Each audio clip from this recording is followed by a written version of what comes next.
Once upon a time, the infamous rover Reynardo plundered the floating isles.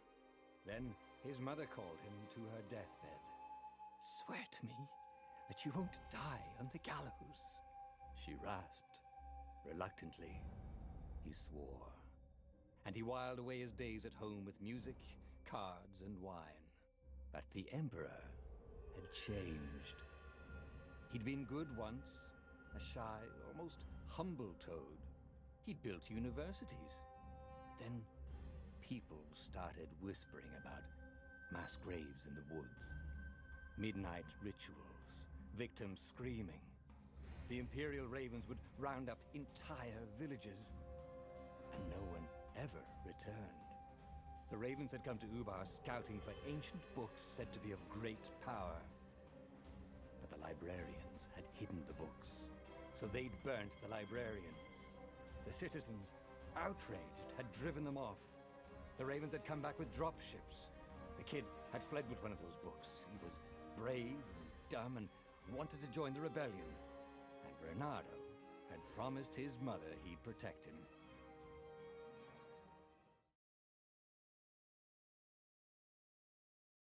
The kid was looking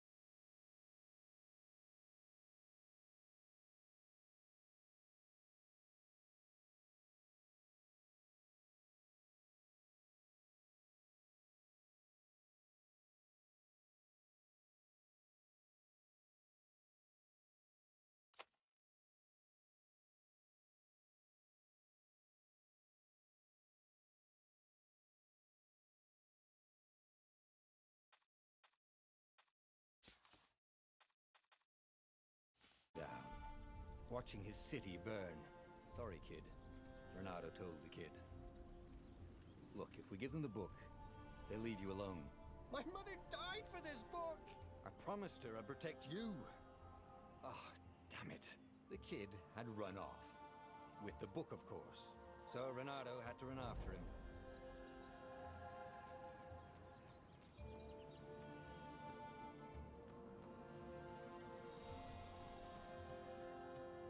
The two Ravens were staring at the kid like he was their dinner, which probably was what was in their tiny brains. "Hey," Reynardo said. They cocked their heads at him. "Pick on someone as ugly as you." Wait, that didn't come out right. "For the Emperor!" The Ravens cawed and rushed at him.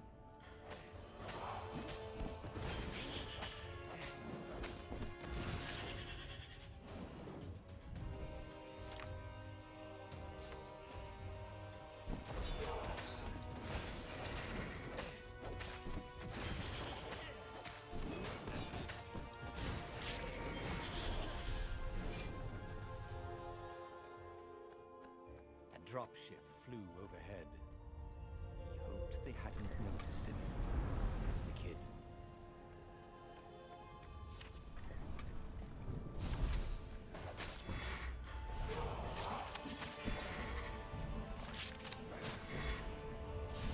Oh, right.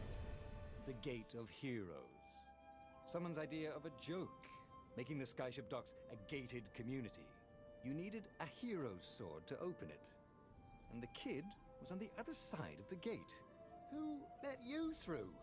Promise me you'll take the book to the rebels, or I'm gonna steal your ship." "I'm not taking that damn book anywhere, and neither are you." "Try and stop me," laughed the kid. "I bet you don't even have a hero sword." And with that, the kid hopped away. Had to hand it to the kid. He was an idiot, but he had guts. Where was Reynardo going to get a hero sword? 4 and win. Perfect. A hero sword. QED.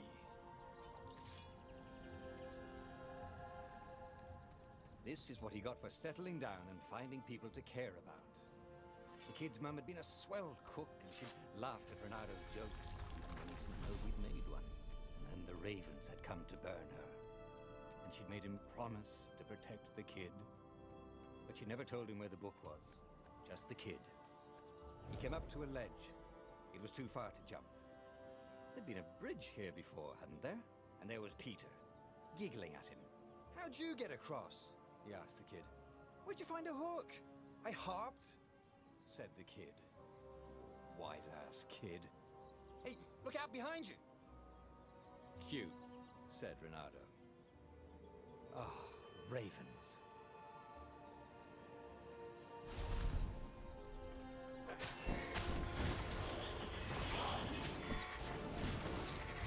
It was time to talk some sense into the kid. Just hook his way across the ledge and chase the kid down. Thing was, he hadn't used his hook since he'd retired. Damn it. Maybe if he meditated at that altar there, he'd remember his old skills. It was starting to come back to him. Something you never completely forgot, like how to freeze time when attacking. The more he fought, the more he'd probably remember. And there was the Farfarer. She was the fastest ship he'd ever known. She could do the Kessel Run in 12 furlongs. Well, so the salesman had told him. And something told him the kid was about to walk into an ambush. "Stop!" he shouted. "I'm not giving you the book!" shouted the kid, and took off. "No! Peter!" The kid ran for it, and a goblin nailed him with its eye.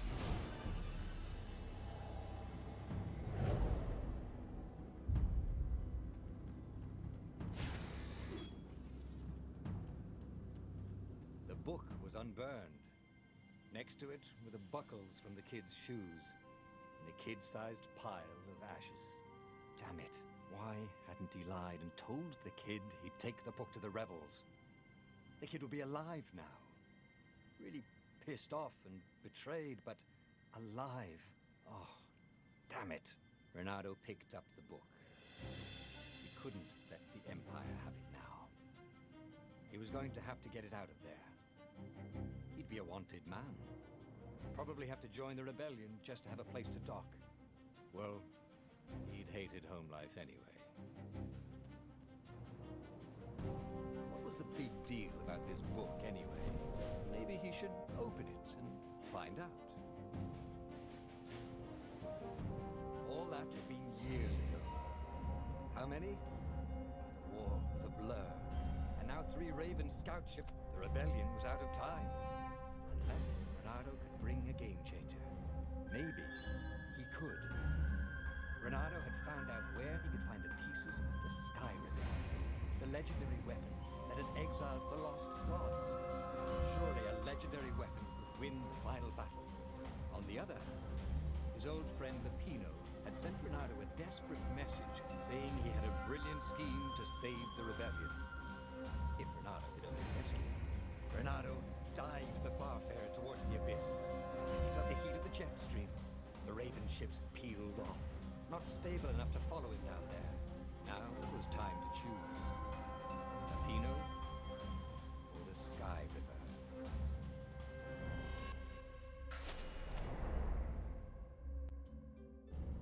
Lapino had apparently managed to confuse the judge by arguing that he hadn't actually stolen a winged horse. He'd only sold it. But wait, where was the prison? The village was empty. Had everybody fled the Ravens?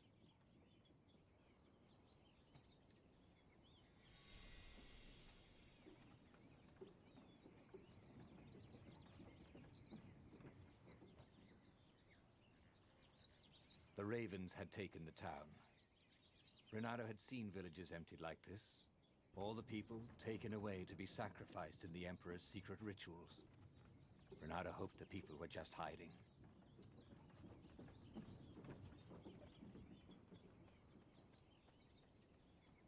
He wasn't that good.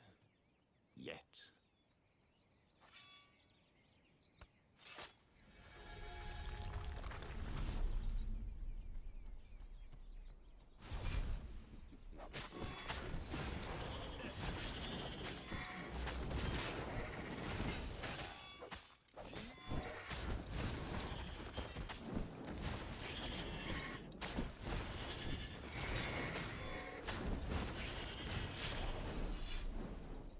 heathens were landing everywhere. The advance guard. He'd better get moving. If they got to Lupino first, they'd eat him for breakfast. Or a snack. Ravens weren't picky. If they got hungry, they sometimes forgot to interrogate their prisoners. Even top spies like Lupino. Where had the mad rabbit got to? It was starting to come back to him. Something you never completely forgot, like how to freeze time when attacking. The more he fought, the more he probably remembered.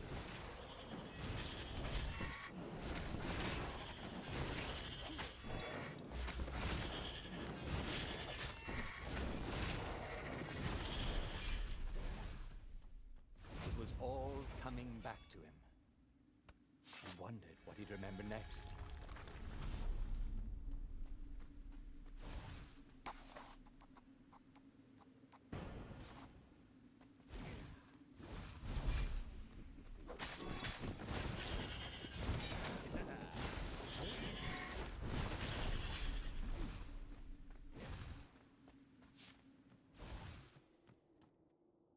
Dirty and bloody, Renato finally reached Lupino. The rabbit was practicing his shuffle. We capture Zenobia, we find out what she knows. And that's the whole war right there. Easy peasy, lemon squeezy. Capture the Emperor's greatest general, who also happened to be a deadly sorcerer and his only daughter? That would be worth it. On the other hand, he could still get to the core of the Sky Ripper, even if he couldn't get the whole thing. It must have great power.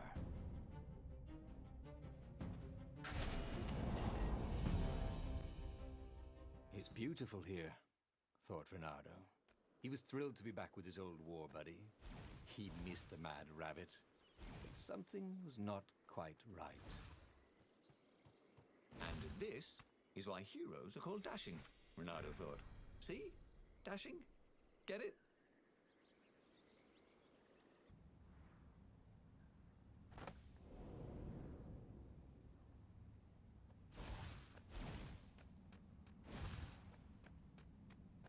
There was something sour in the air. Like the earth had ruptured over something that had been fermenting for a very long time. Can't we just agree to disagree? Said Renato. No?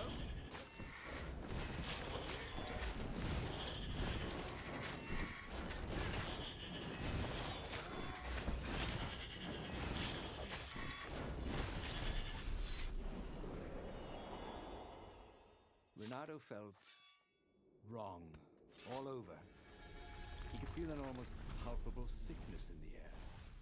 And if the land could have tumors, it would look like these monstrous crystals. The forest was quiet. There were instances, a few birds. He didn't have the ravens. Renato smelled sick animals and dying. No healthy ones. I'm getting a bad feeling about this, Renato thought. Maybe Lupino was right. Maybe he should have kidnapped Zenobia instead of coming here. Renato felt new powers, ready to blossom within him, or something. As he held the radiant icosahedron, Renato felt queasy, like dozens of tiny Tell you what, said Lupino. I'll take it to the observatory. You attack the Imperial outpost. The Imperial outpost was a vital communications node. Taking it could shatter the Empire's ability to coordinate. And it would be full of secret plans and maps and maybe even rebel prisoners. It was a good target for a hero like Renato. But what if Lupino got the core and then broke it or lost it? Or worse, was Renato ready to take that risk? Maybe it was better if he brought the core to the scientists himself.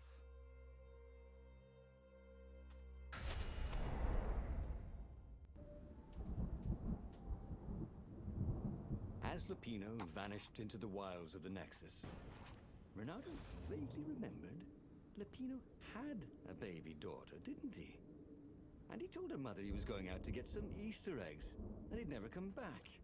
But Renato was relieved not to carry the core anymore. He was already feeling better. And who knows, maybe this time Lupino would get it right. And if Renato could take the outpost, he'd have access to all the Empire's communications in the sector. Right?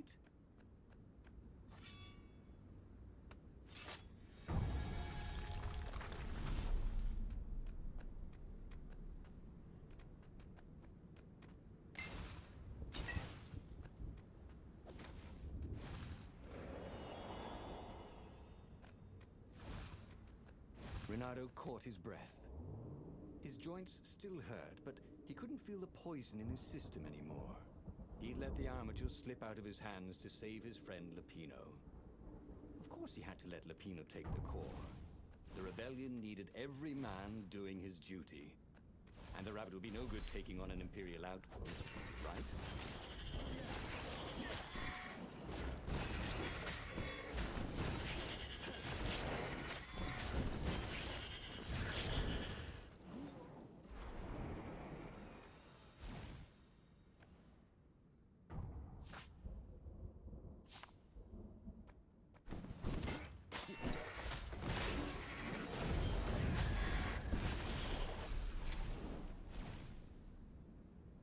Renato took the outpost with a song in his heart. Soon, he was stuffing his sack with key messages from and to the fleet. Then the Farspeaker Toad chortled a new message. The observatory had been sacked by ravens. Lupino and all the scientists had been taken to the mountains. Why? Why had he trusted Lupino again? And now the Empire had the core. Renato hailed the rebel base to warn them. But their Farspeaker didn't crouch back. Was the base under attack too?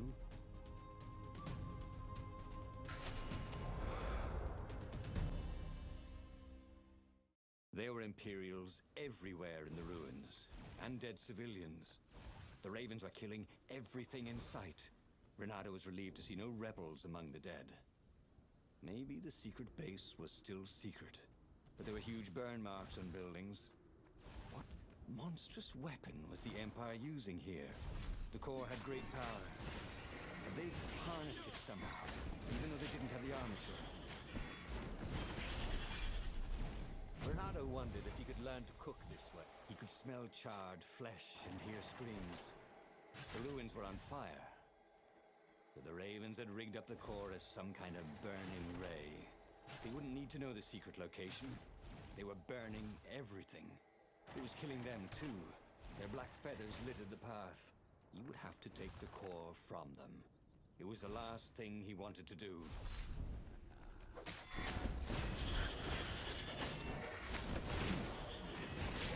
Hero wall. Sword.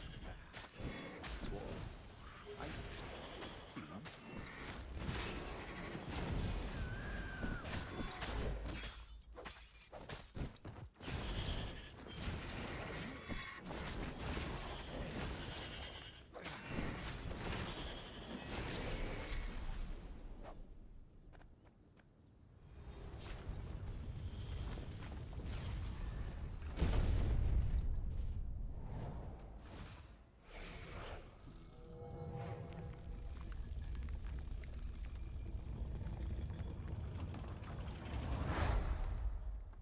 As the last raven fell, Renato felt worse than he ever had. The core was killing him, again. The council members cautiously came out into the smoke. "You saved us," croaked the speaker. They would put the weaponized core deep in a cavern, she promised, where its poison could harm no one. They would heal him if they could, she said. No, it's a weapon now. We need one. I'll lead the charge. "It will kill you," croaked the speaker. "I guess it already has," Renato said. She bobbed her head gravely. "When all this is over," she said, "we'll name our new capital city for you." He flew towards the Imperial fleet, a myriad ships in disciplined formation, waiting for the signal to destroy the rebellion forever. Behind him, the rebels were charging. If he failed, they would die. And so the final battle began.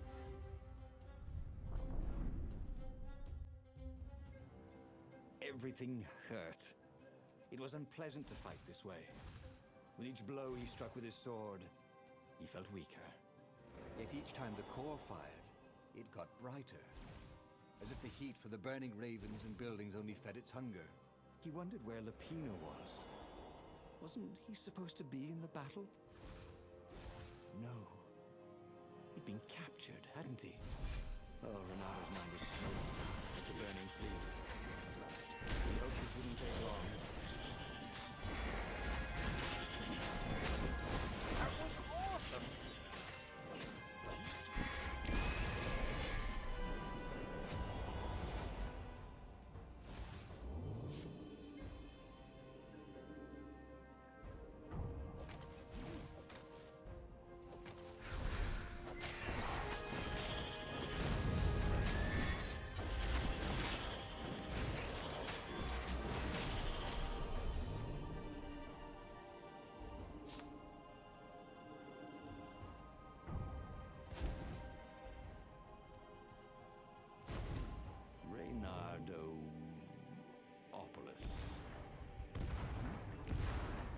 Major Nardo. If they were going to name a capital city after him, well, he just wished he had a better name. Where was Lapino? He missed Lapino's bitter outbursts. Or did he? Lapino had gotten him into this mess, hadn't he? His wonderful weapon swept the fire across the fleet. Ravens exploded in its gaze, and with every heartbeat it grew brighter. He would die. But he would die every inch a hero. Spectacularly, changing history like the legendary heroes of lore. Or was it yore? No, he couldn't remember anymore. The platform used a hybrid propulsion system fueled by anti-gravity and wishful thinking.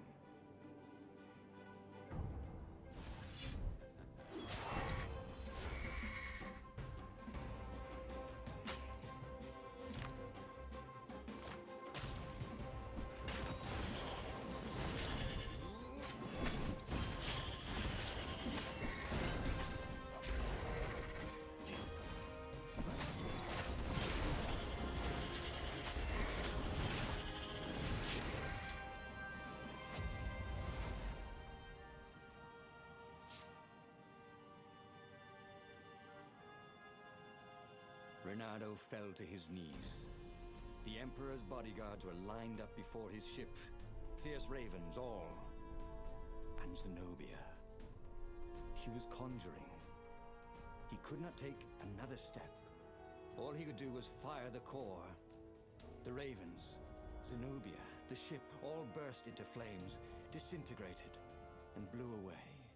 So they had one, after all. The core grew brighter. He shielded his eyes, but he could still see it through his sleeves and through the flesh of his arm. And then he felt heat, as the fire grew to consume both fleets. And then he felt nothing. Okay, that was weird. He could have sworn he just died. Instead, he was on the Farfarer, sailing away.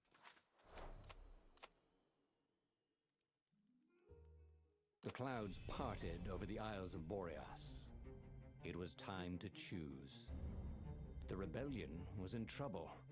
Ravens were scouting for the secret rebel base. They needed a game changer. Pieces of the Sky Ripper had surfaced. Renado knew that using it could go catastrophically wrong. But he was sure he could figure out how to use it safely. Also, a temple had risen out of empty desert. The Emperor had brought the Sky Ripper pieces up out of ancient burial by his obscene rituals. Could this be where the Iblis stone was hidden? Someone better get it before he does, thought Renado. On the other hand, his old friend Lapino needed rescuing. Lapino was no game changer, but could Renado really leave an old friend to the Ravens?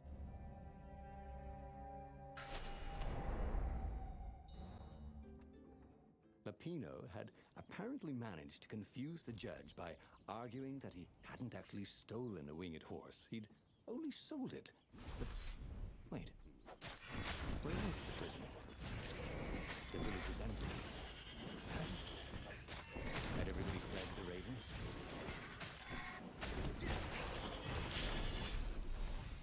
People were frightened these days. Just 2 weeks past, Reynardo had sneaked through an empty town and listened to the ravens caw about the Emperor's new taste in ritual sacrifice. He'd missed his old skills. He welcomed them back like it was at a reunion.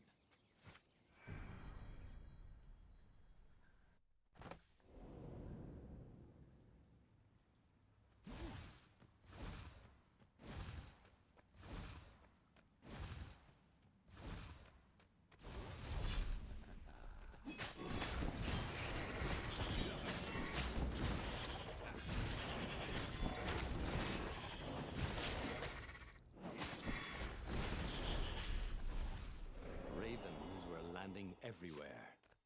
The advance guard. He'd better get moving. If they got to Lapino first, they'd eat him for breakfast. Or snack. Ravens weren't picky. If they got hungry, they sometimes forgot to interrogate their prisoners. Dirty and bloody, Reynardo finally reached Lapino. The rabbit was practicing his shuffle. We capture Zenobia, we find out what she knows. And that's the whole war right there. Easy peasy, lemon squeezy. Capture the Emperor's greatest general, who also happened to be a deadly sorcerer and, his only daughter?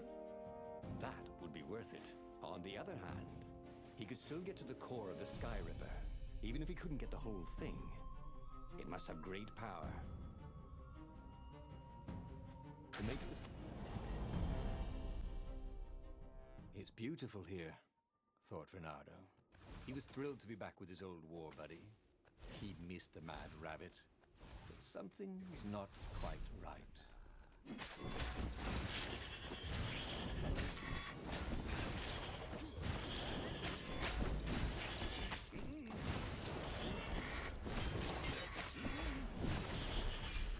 There was something sour in the air.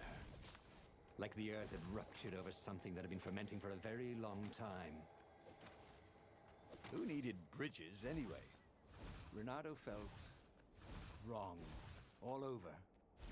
He could feel an almost palpable sickness in the air. And if the land could have tumors, they would look like these monstrous crystals. The forest was quieter than it had been. There were insects, but few birds, if you didn't count the ravens. Reynardo smelled sick animals and dying ones. No healthy ones. I'm getting a bad feeling about this. Reynardo thought. Maybe Lapino was right. Maybe he should have kidnapped Zenobia instead of coming here.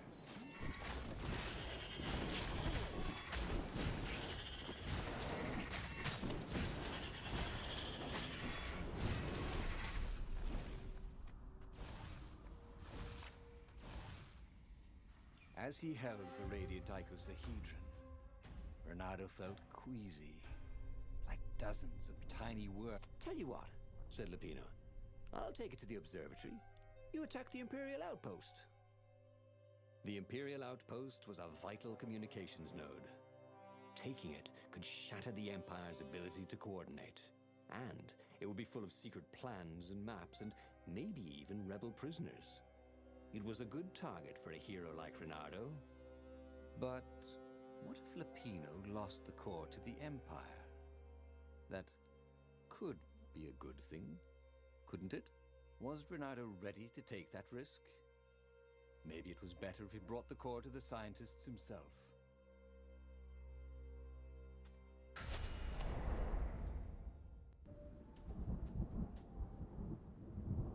As Lapino vanished into the wilds of the Nexus, Reynardo vaguely remembered Lapino had a baby daughter, didn't he? And he told her mother he was going out to get some Easter eggs, and he'd never come back. But Reynardo was relieved not to carry the core anymore. He was already feeling better. And who knows, maybe this time Lapino would get it right. And if Reynardo could take the outpost, he'd have access to all the Empire's communications in the sector. right? Hey, you're kind of cute. Not really.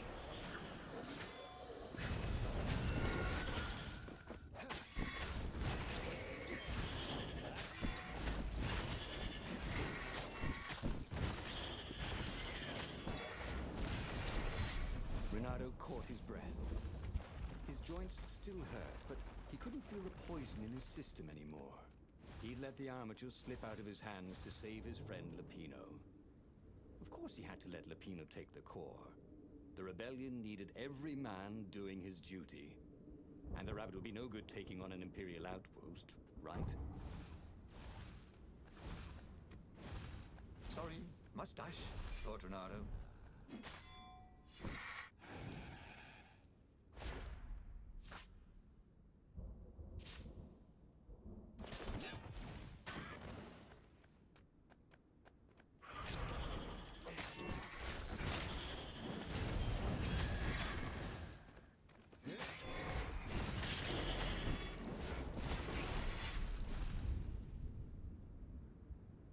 Renato took the outpost with a song in his heart. Soon, he was stuffing his sack with key messages from and to the fleet.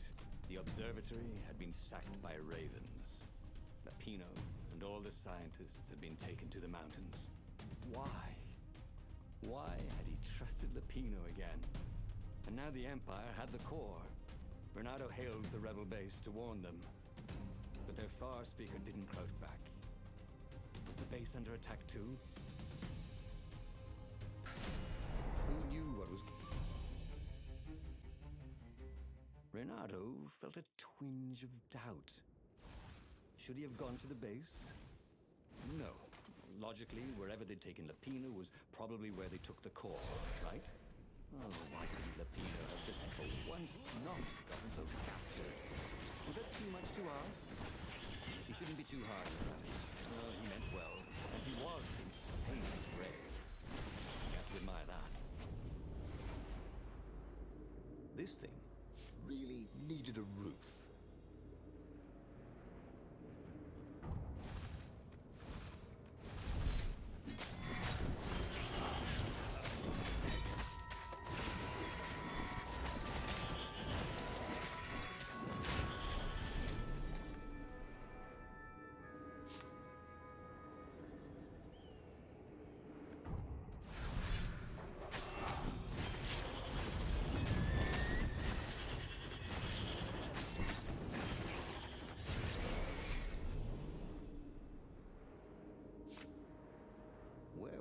Holding Lupino anyway.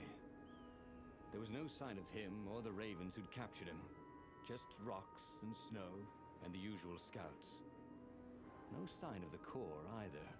Was this a wild rabbit chase? Oh, trust Lupino to screw up even getting captured. But what was this rebellion for anyway? Well, Lupino was a useless goof. But he was a friend. If friends didn't matter anymore, what was the point of winning this war?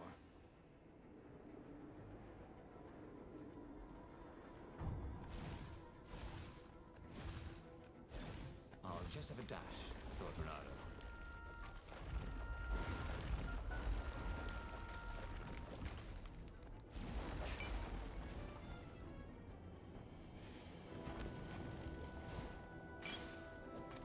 Renato thought of the choices he had made so far. Rescuing a friend and then sending him to be captured. Recovering a super weapon and letting it fall into...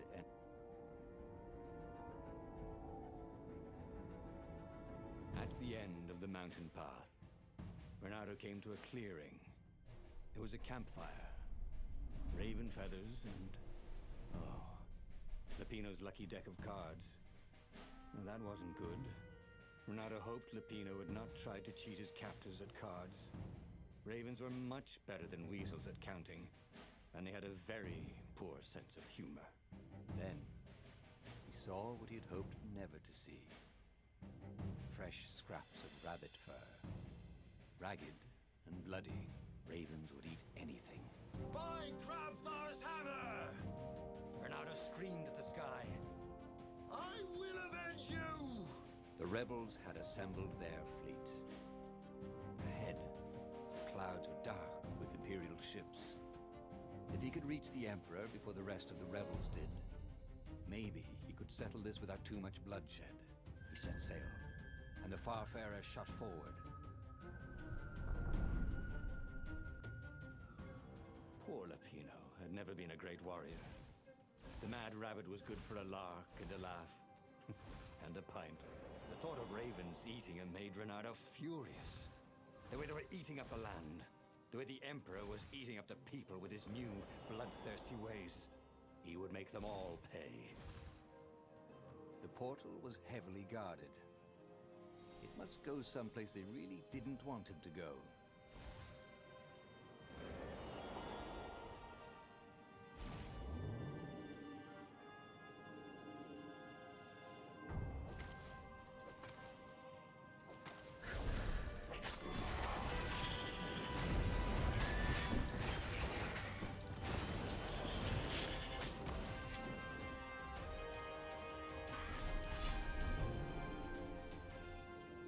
Good thing Renato didn't have vertigo.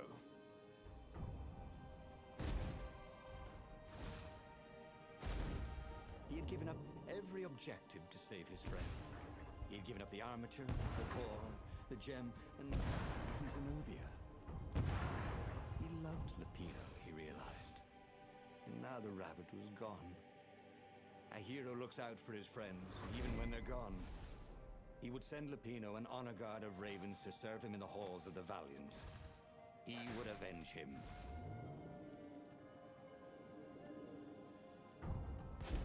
Snack time, boys! Called the lead raven.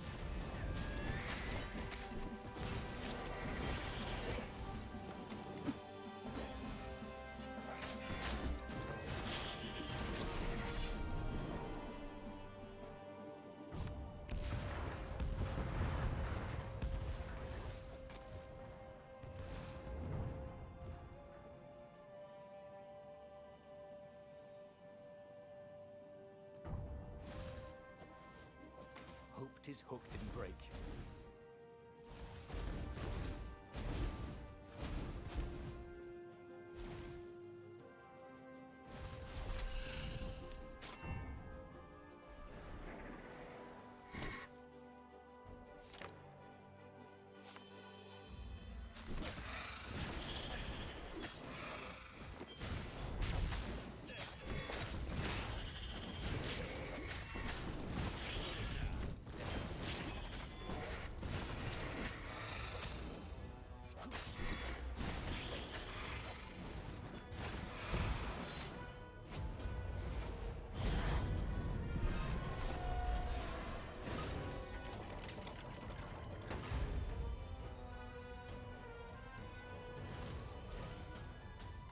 Finally, he reached the Emperor's ship.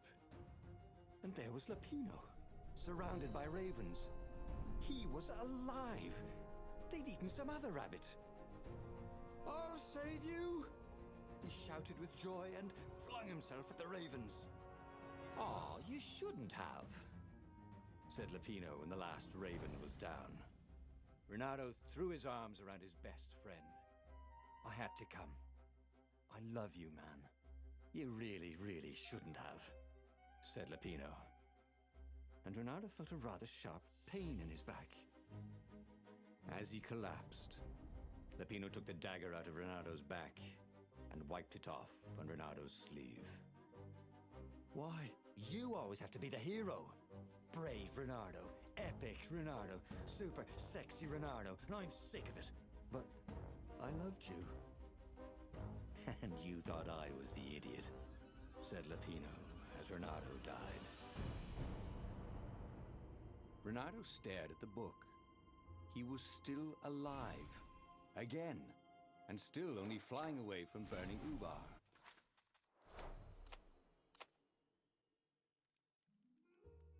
The clouds parted over the Isles of Boreas. It was time to choose. The rebellion was in trouble. Ravens were scouting for the secret rebel base. They needed a game changer. Pieces of the Sky Ripper had surfaced.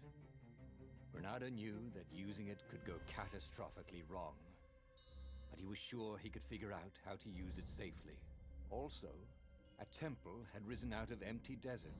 The Emperor had brought the Sky Ripper pieces up out of ancient burial by his obscene rituals.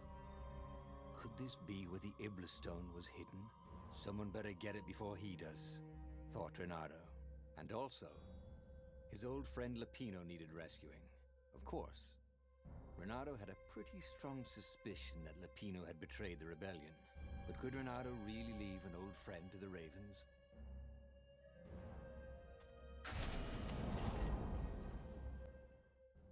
As he set foot on the island, Renato couldn't help feeling a bit curious.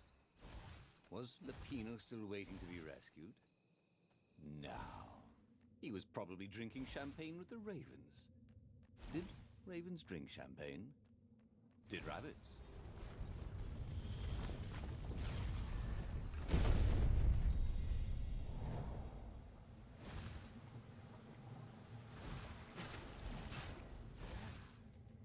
Ha! Bet you never saw that coming.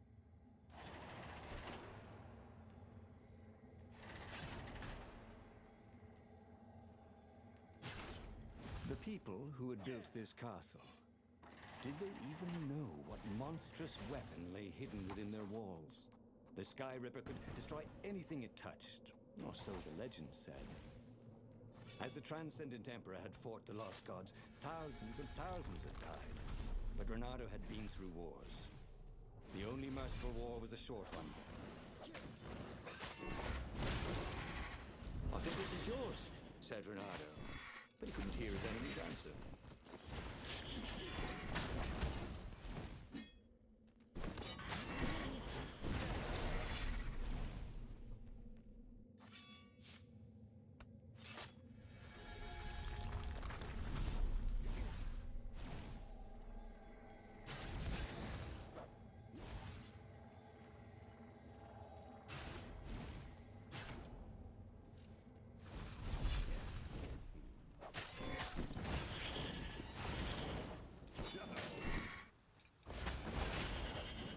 Can I borrow that?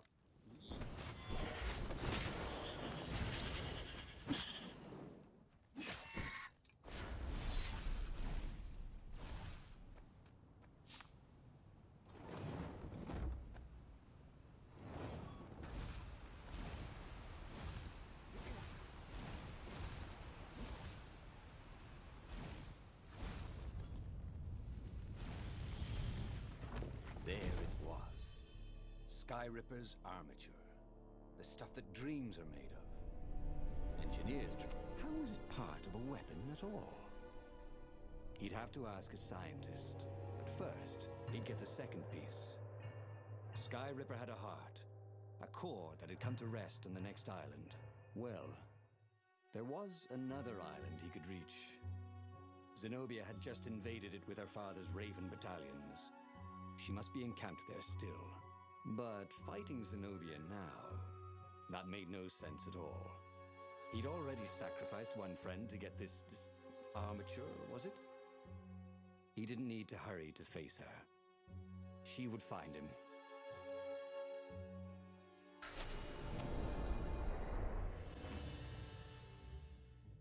The truth is, though, he wanted to see her, wasn't it? It had been a dozen years since Swordfu School. He'd followed every rumor about her, every scrap of news. Not that he still loved her. After all, she was his enemy. No, it was solely because know your enemy. But it would be great to see her, even if they faced off across sword points, as they'd done so many times at school. The world was a less interesting place without her. Huh? A lever? That was new. Most people still use doorknob. Renato wasn't entirely sure how he was going to capture Zenobia. She'd be expecting him. And he didn't have Lupino to cook up a clever plan. Why was it again that he hadn't got the core? Maybe because the results tended to be disastrous. These streets were familiar. The Swordfu School was closed now. But he had been down that street 1,000 times. He knew that pub. He knew that alley. He knew the alley behind it much too well. No wonder Zenobia had chosen to invade this island herself.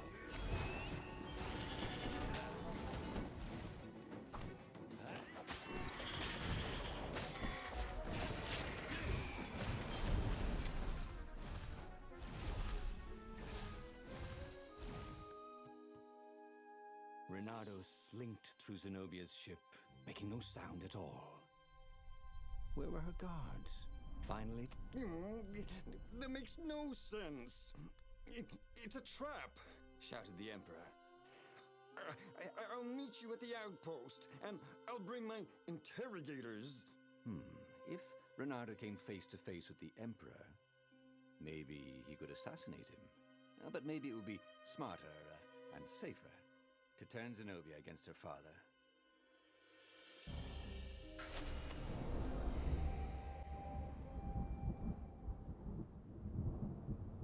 It was a short, safe landing.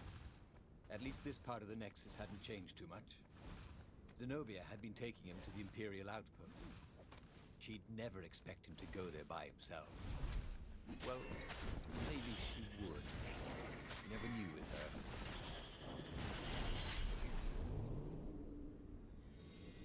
Imagine getting a horse up in one of these things. It would be cursing a blue streak.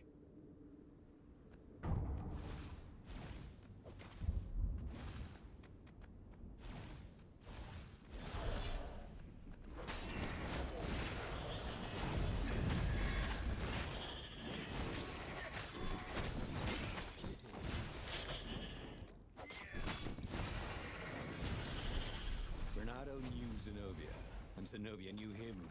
She suspected a trick. Now he'd vanished. She would probably guess that was his plan all along. Perfect. Maybe she wouldn't use the Sky Ripper. At least not without taking it to the scientists at the observatory first. Meanwhile, the Emperor would be coming to the outpost personally. This could be good.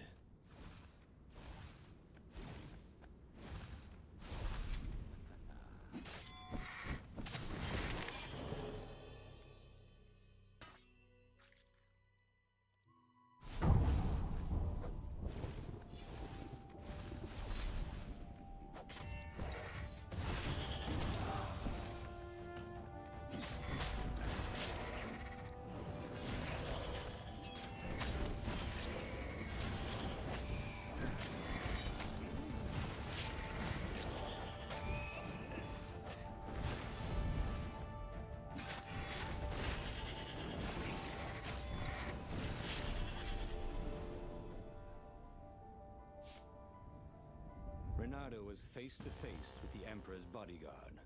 They looked very tough, but the Emperor held them back. Oh, well, that's a job well done, thought Reynardo. Now the fleet would be in all sorts of disarray. But maybe he could find her in the mountains. She always used to go to the mountains to hide from the world. Maybe he could even turn her against her father. Or maybe he could reap the benefits of the chaos he had sown. It was time to report to the Rebel Council, and then launch the attack on a divided and very confused Imperial fleet.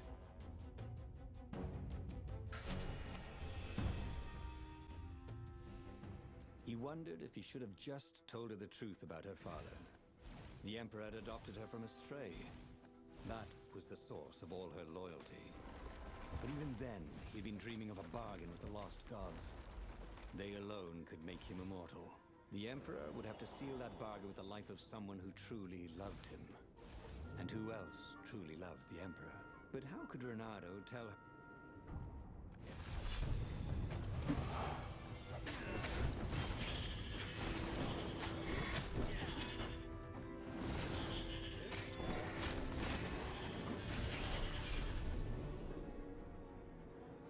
Oh, they really ought to put a... The funny thing was...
down, he thought.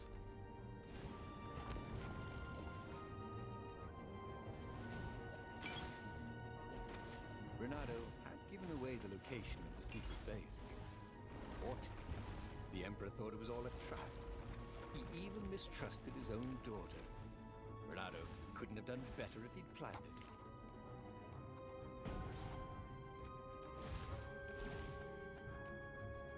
What have you done to me?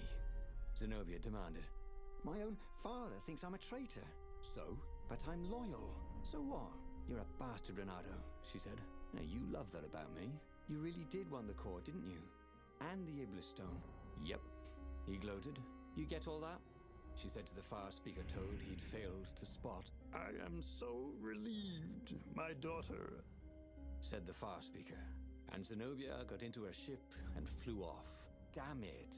The old far speaker trick. How had he missed it? This was very bad. Zenobia back in her father's good graces, and both of them ready to use the core and the Iblis stone. He got back on the Farfarer. Briefly, Renato thought of fleeing. The odds were surely against him. Never tell me the odds, he told himself. Odds confused him. He preferred to trust his gut. And so he sailed on to attack the fleet. Alone, if necessary.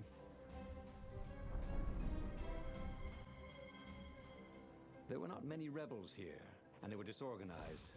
The Empire had obviously attacked the secret base, the formerly secret base whose location Renato had so helpfully pinpointed on a map. There was still time to turn around, wasn't there? But Renato hated turning around. Heroes don't turn around, they just own their screw-ups and turn them into impossible victories, right?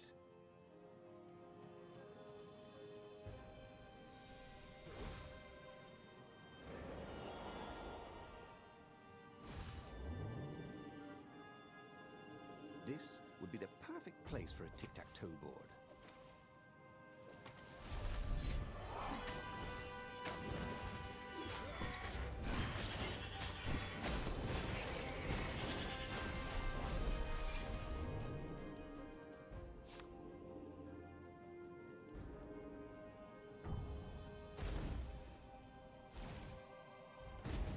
The odd thing was, Renato's personal battle was going fairly well. The Ravens immediately in front of him were no quicker or tougher than usual. Where was the power of the core? Blasting him off into the abyss. And where was Zenobia? She must be up to something. But whatever it wasn't his problem. Not yet, anyway. It was all going surprisingly well.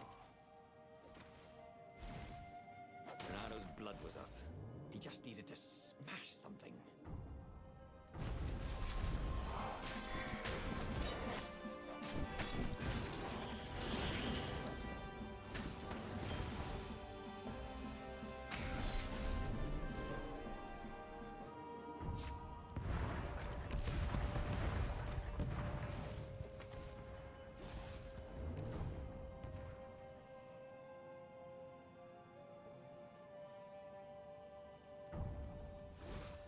That was always a rush.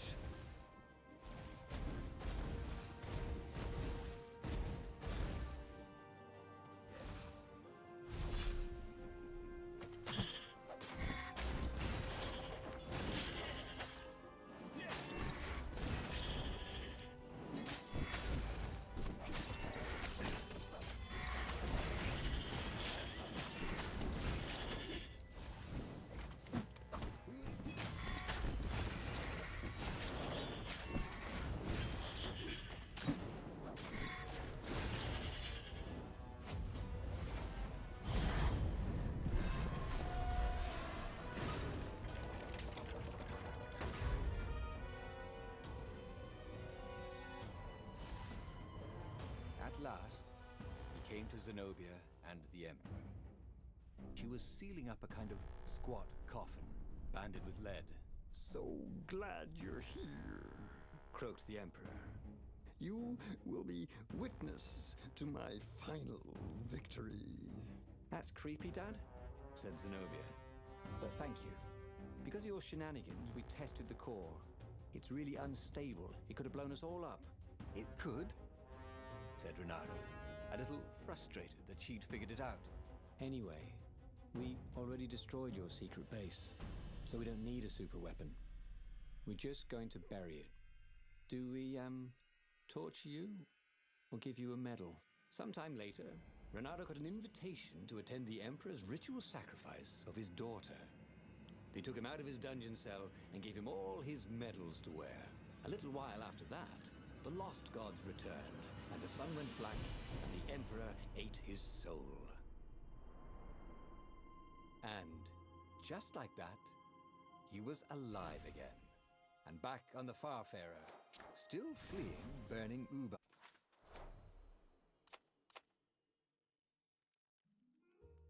The clouds parted over the Isles of Boreas. It was time to choose. The rebellion was in trouble. Ravens were scouting for the secret rebel base. They needed a game changer. Pieces of the Sky Ripper had surfaced. Renato knew that using it could go catastrophically wrong, but he was sure he could figure out how to use it safely. Also, a temple had risen out of empty desert. The Emperor had brought the Sky Ripper pieces up out of ancient burial by his obscene rituals. Could this be where the Iblis stone was hidden? Someone better get it before he does, thought Renato. And also, his old friend Lapino needed rescuing. Of course, Renato had a pretty strong suspicion that Lapino had betrayed the rebellion. But could Renato really leave an old friend to the Ravens?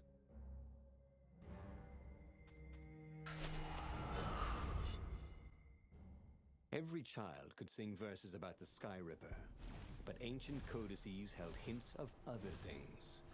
A stone that ate souls, a ruby that drank blood, a jewel only a righteous man could give away.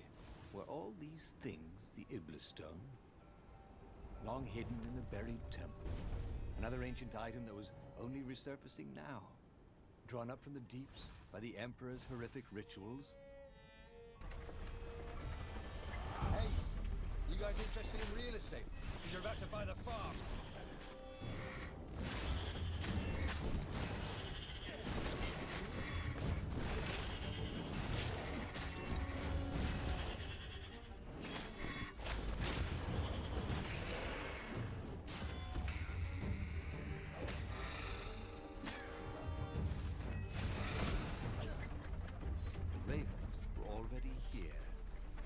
Frustration. They were still searching for a way in. Good. And he hadn't come too late. Renato felt like he was ready to learn new things. Thank goodness he didn't have to go to school for that.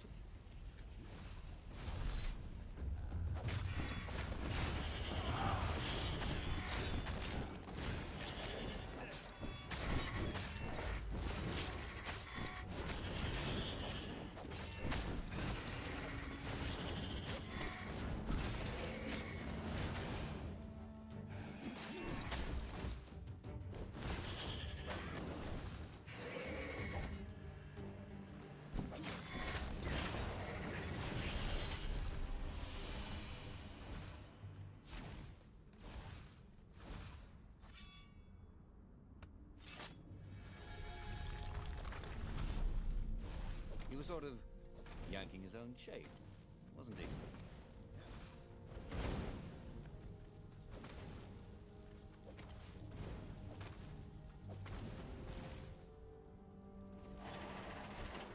Renato was running out of ideas. Zenobia loved him to death. The Sky Ripper destroyed everything. And Lapino had filthy treachery. Using a stone name for an evil god seemed unwise. What else was there?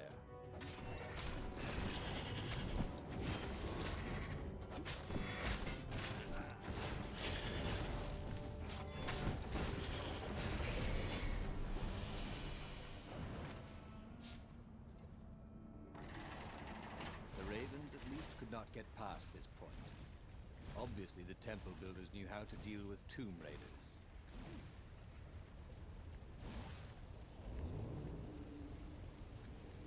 Don't look down, he told himself.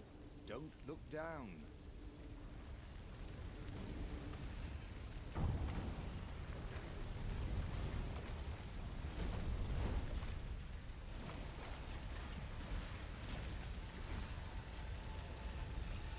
stone of the purest blackness. It reflected no light, like a void made blood. It was the stone, eager, thirsty. Kill the Emperor's daughter. Now you, Emperor. That seemed tempting and terribly wrong. Zenobia was the Emperor's greatest general and a potent witch. But they had been close once, and Reynardo wasn't sure he really wanted to be Emperor. Why not capture the core of Skyripper instead? It was the eye of a lost god torn out by the transcendent Emperor to power his greatest weapon. "Not the core," said the stone anxiously. "Feed me death, and I will give you the power to take what you want."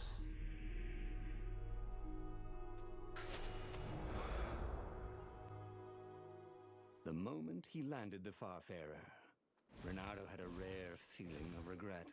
It's not too late, he thought. He could turn around and sail for Zenobia's island.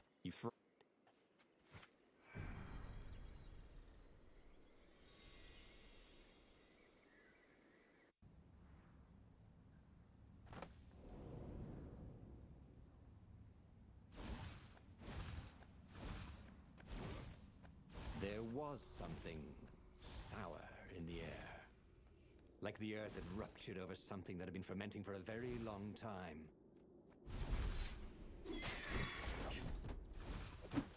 Come over here.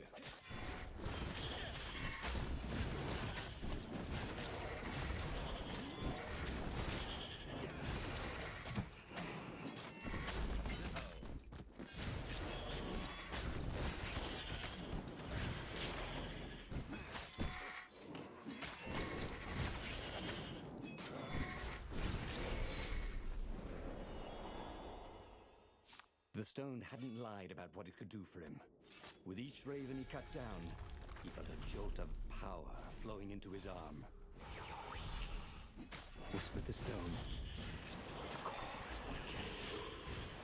"Are you afraid of it?" "Don't be ridiculous." It chuckled. "Stable. It will poison you if someone just carry it, and then you try to use it. It will explode catastrophically." Reynardo did not trust rocks. As he approached the core, the stone became hysterical. No! He had defeated the demonic gem with the power of his mind. He felt invincible. It was time to attack the Imperial outpost on the Nexus. Take the battle to the enemy. But among the huge crystals, there was also an observatory. A wise man would probably ask the scientists exactly what he had first. How wise was he?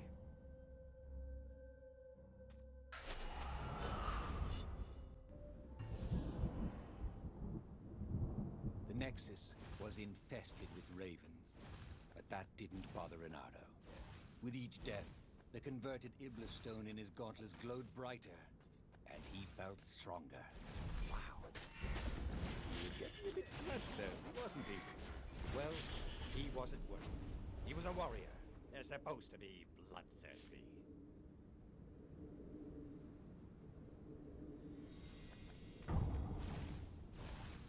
What else could you hook?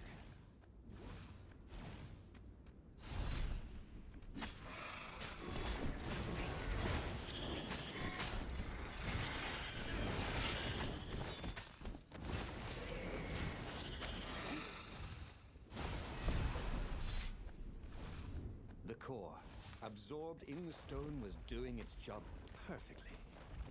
Reynardo could feel a little eldritch jolt every time he downed a raven, but then it flowed into the glowing stone the way water flows down a riverbed. It all felt perfectly natural, as if all his life, this was what he had been meant to do.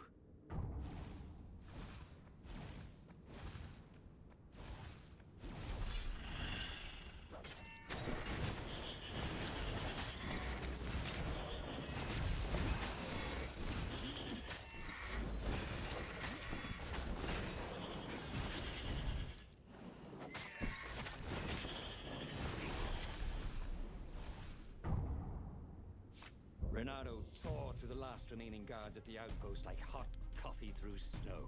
There was a far speaker toad here. And she was.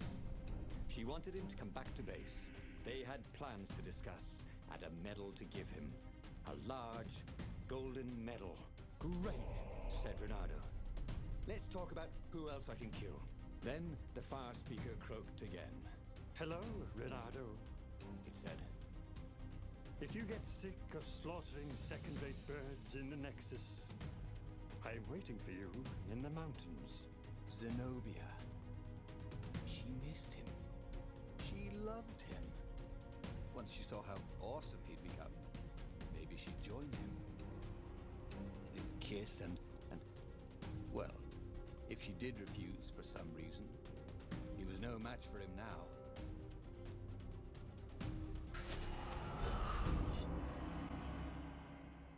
So where was this ambush? Reynardo couldn't wait. At Sword Fu school, she'd always studied a little harder, practiced a little longer, complained really a lot less. And then she'd become a sorceress. He'd always known he'd have to take her by surprise or not at all. But this would be a surprise indeed.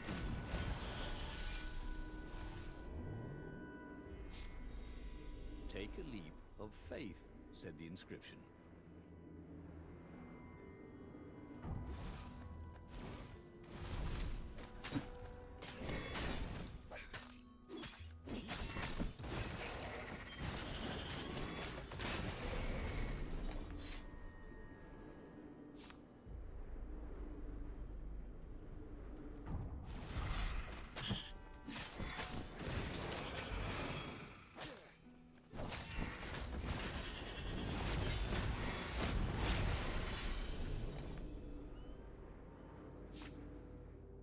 The mountain paths were infested with ravens.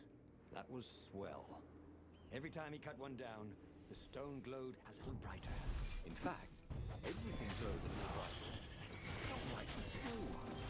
And how very blue the raven blood was. Seriously, where was she? He wanted to try his new strength against hers.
Reynardo felt antsy.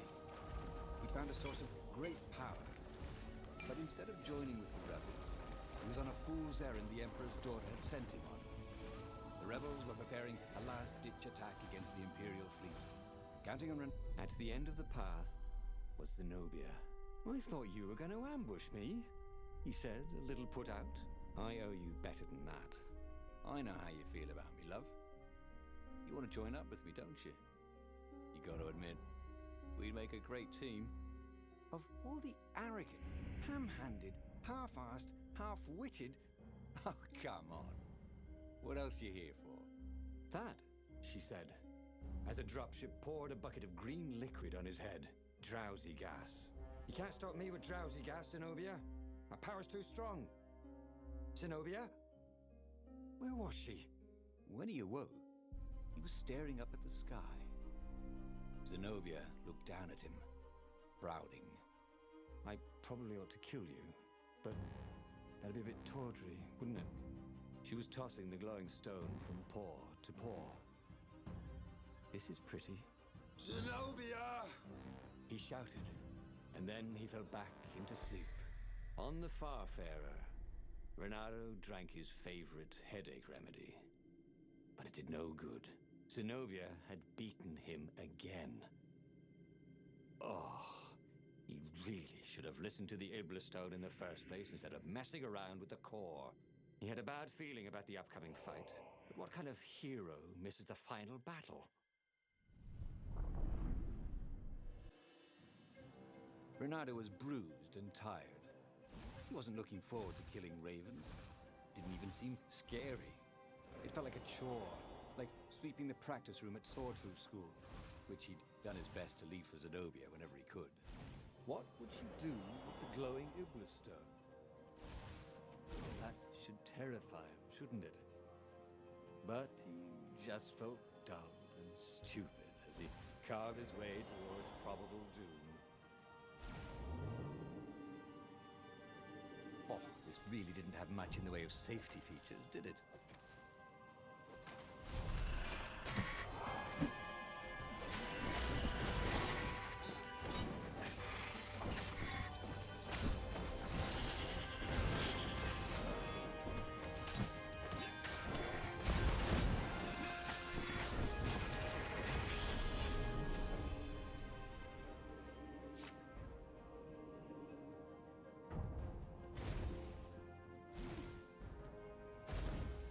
It was all so unfair. He'd wanted to protect himself, protect the world from the Iblastone's hunger for blood and souls. And all he'd done is get mugged. Next time he owned a supernatural artifact that wanted tribute, he'd serve it champagne and caviar. What were these poles exactly? Parking meters from the time of the lost gods?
Zenobia was cleaning blood off her sword and weeping. It's so hungry. I can't stop killing, she said. But I fed it the core of the Sky Ripper, and now it's hungry again. She wept. It was true. The Iblastone was black again, a void that seemed to suck all the light out of the sky. Take it from me, Renato, while you still can. Okay. I'll take it, he said. Yes, he thought. This is what it means to be a hero. To save the soul of even his old enemy when it looked like all was lost. He stepped forward to accept the sword from her outstretched hand. She flipped the sword, and the blade went into his gut.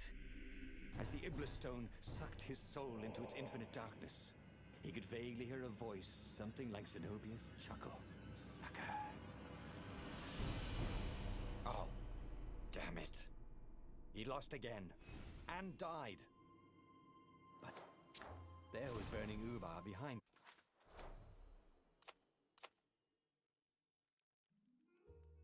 The clouds parted over the Isles of Boreas.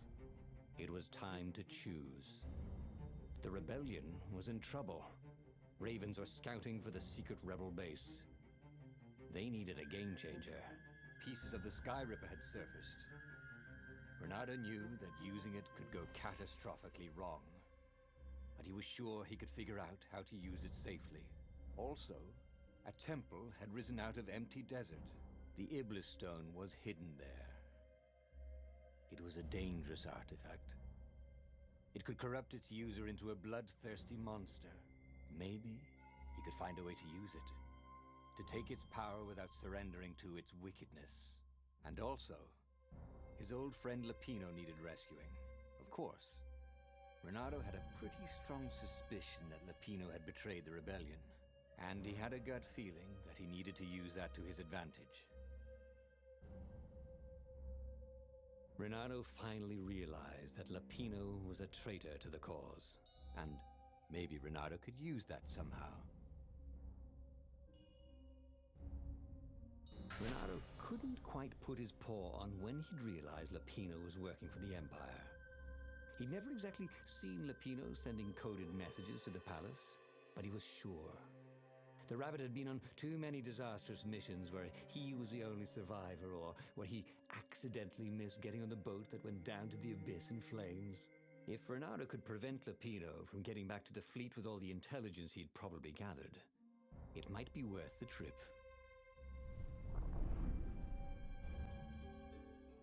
How had they come to this? They'd been on so many adventures together. Lapino had talked Renato out of prison at least 4 times, and Renato had rescued Lapino from at least 2 lynch mobs.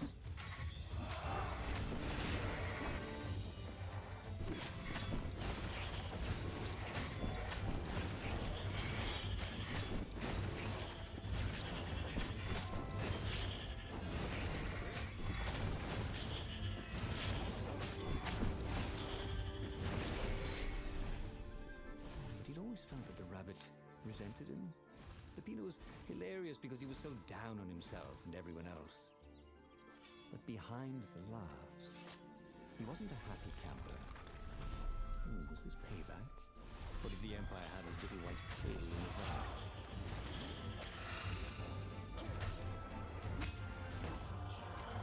Whoa, personal space?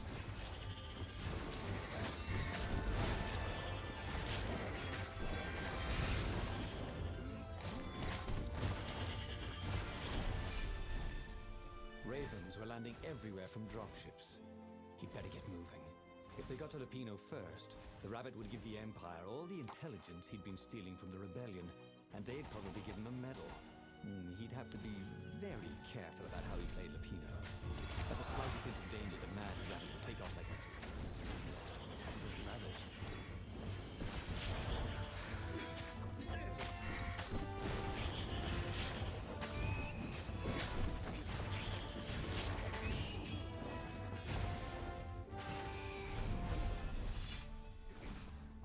Lapino would betray him.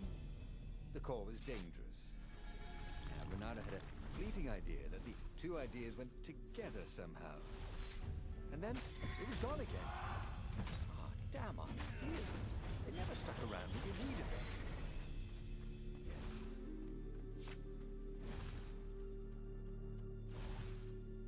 Bloody and exhausted, Renato finally reached Lapino. The rabbit was practicing shuffling his favorite deck. Oh, I am. The ravens are coming. Now, I've got a clever plan to kidnap Zenobia. Renato wanted to clap shackles on the rabbit and shout, "You're a traitor, and I'm not falling for it." But if there was one thing Renato was sure of, it was that the core of the Sky River was dangerous mostly to its user. If he could put it in the Emperor's hands, old Isengrim III might blow himself and his fleet up with it. Yes, that was it.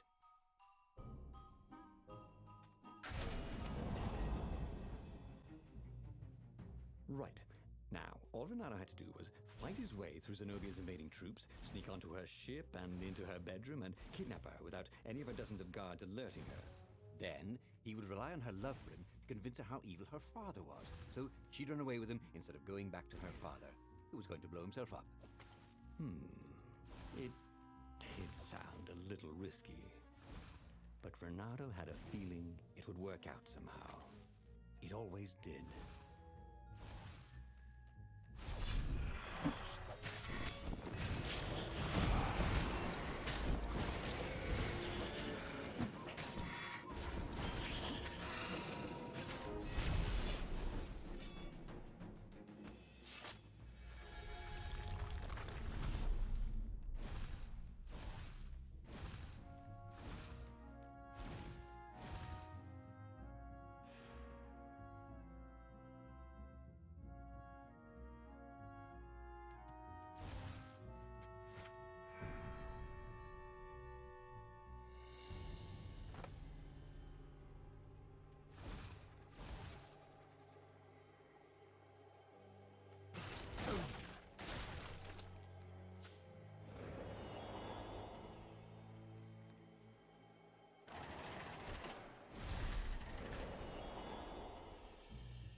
Renato was halfway to Zenobia's encampment when Lapino showed up.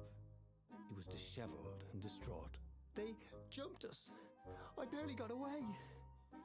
Oh, they got the core. Oh, it was all going according to plan, thought Renato. Now he just needed Zenobia on his side. Yes, that was even better. The Iblis Stone. Zenobia could get it. And then the Emperor would have to pursue them. Wait. No. The gem would corrupt anyone. Even her. That's it, he thought. Even Lapino. Even though Lapino was already a traitor. It would turn him against his secret master, the Emperor. He would try to make himself Emperor. And the Emperor would have to defend himself with the core. Boom. He was a super genius. This is terrible, Renato told the rabbit. If only I had gone for the Iblis Stone. But now it's lost in enemy territory. He handed Lapino a map. It gives the bearer so much power. We can only hope the Emperor never finds it. What was that? Said Lapino. I think someone's following us. I didn't hear anything. Rabbit ears. You go on ahead. I'll check it out. And with that, Lapino hopped off with the map. If I craft a sword now, it's going to be really short.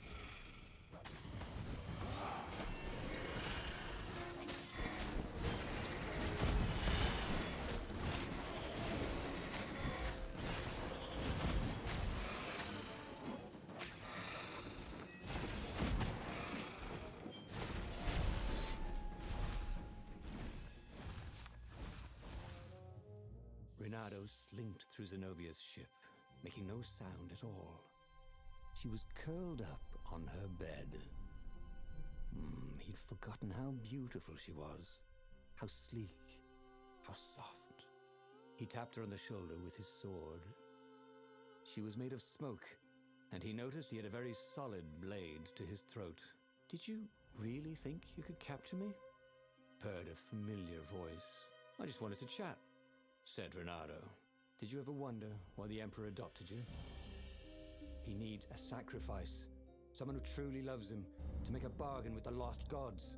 That's a vicious lie. He wants to bring them back. That's crazy. Why would anyone... They could make him immortal. An eater of souls. And with that, her eyes widened. She understood. Renato told her how he had rescued a priest whose order had been massacred. How he had slept in a burnt village. At midnight, the Emperor's victims had come to him in his dreams to tell him of the hideous eldritch rituals they'd been sacrificed in. He could still see those kittens and puppies. Their wide, sad eyes, their moist noses. You can't prove that. I've got a witness at the observatory.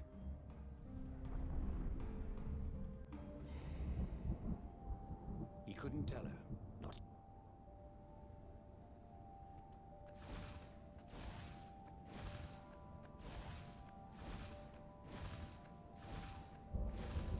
He wished there were more pylons he could use the hook on. Really needed to construct additional pylons. The rebellion had started after atrocities that the Empire hushed up. Renato had rescued a priest whose order had been massacred for one book. He had slept in a burnt village. Dead kittens and puppies had come to tell him what the Emperor had done to them.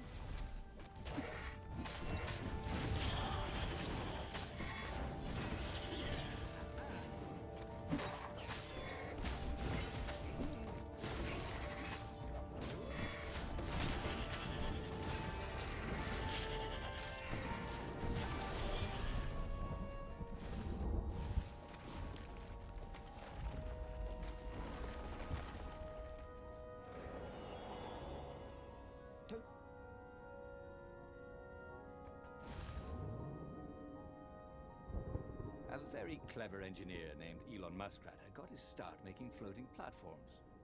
Not many people knew that.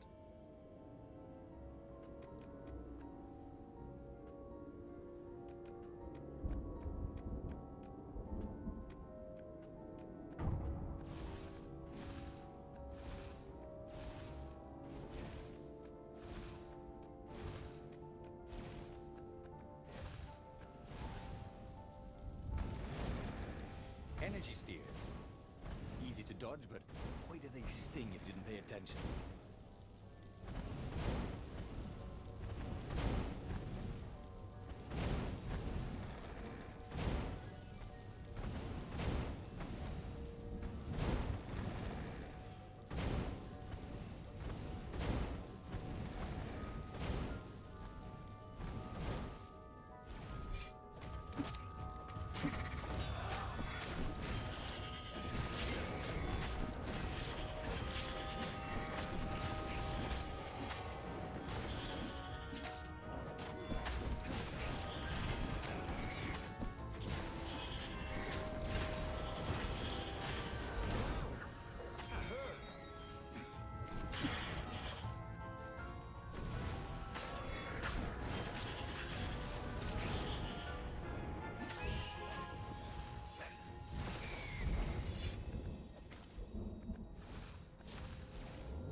The observatory was a burning hulk. Dead scientists and black feathers everywhere. The Ravens had taken special So, Renato explained his brilliant gambit.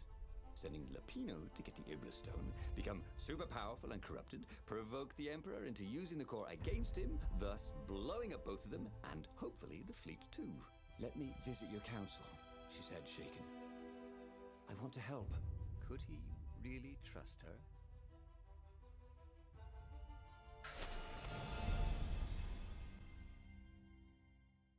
What had Zenobia gone off to do? What was more important than meeting the rebel council? Had he made a mistake, sending her to the ruins? No. He knew they could trust each other. He could trust her because she never broke her word. And she could trust him because she could see right through him. Well, she'd probably be there well before him. She at least didn't have to fight her way through rainstorms of ravens.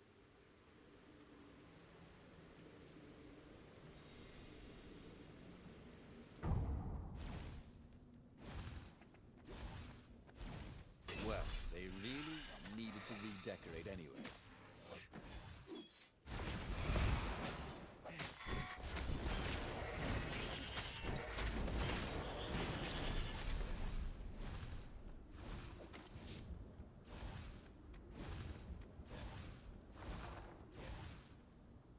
As he came around the bend, there was Lapino, unconscious on the side of the path. And Renato could smell a familiar, sweet, smoky scent. Who? That, what, he...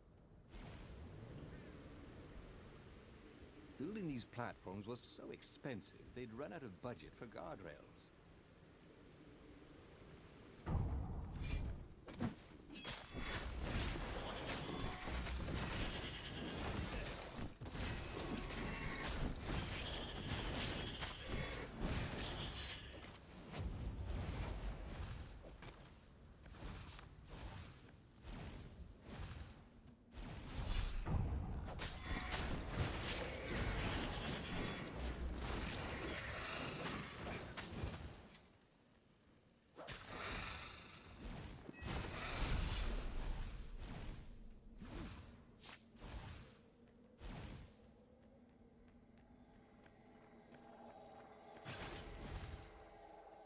He blinked.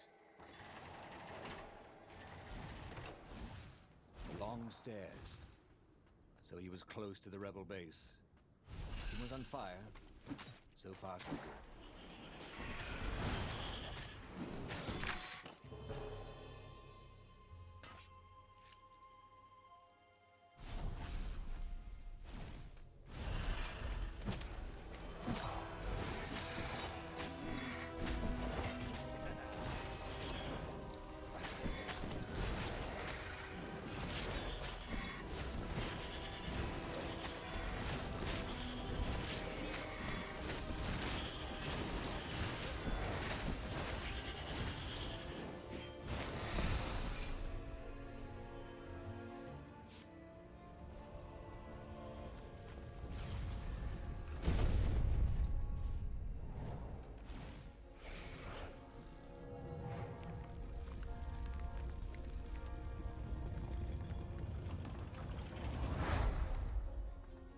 Everyone in the council chamber was dead.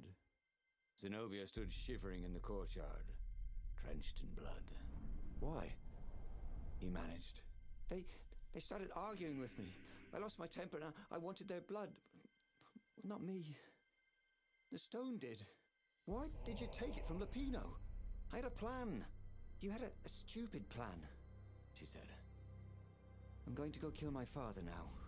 No, you can't. You'll just take his place. You'll become worse than him.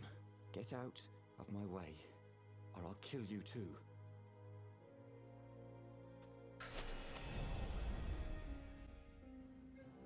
The Empire had seized his ship. They'd have to take it back.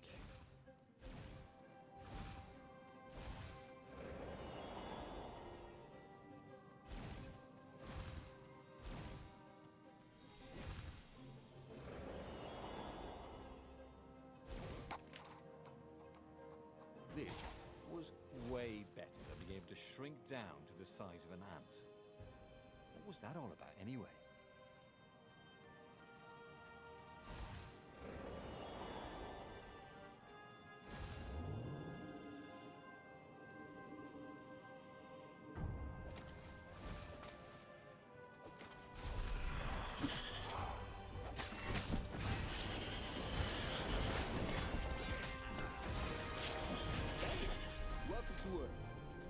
Renato told the corpses.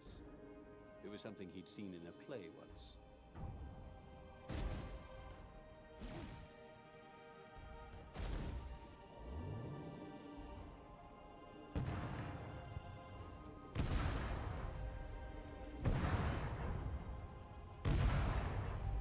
And there it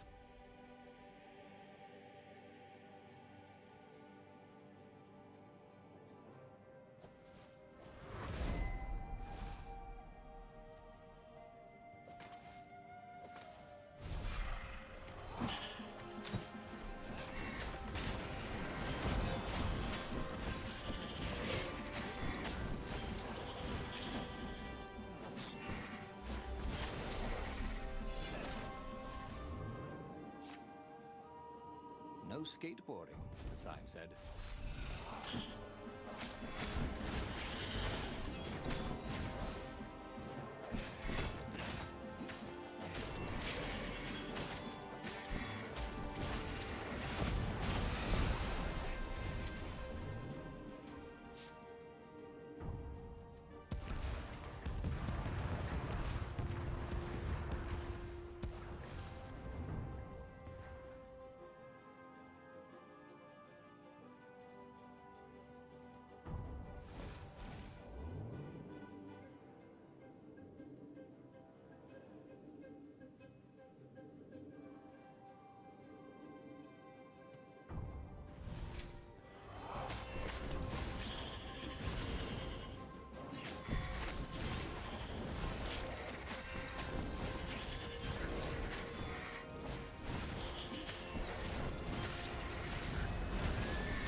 But they did not go unnoticed. Scout ships lifted off, and the long lance of the Imperial flagship.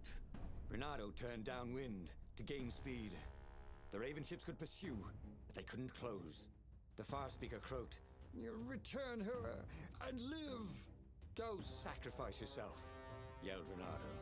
"Then you won't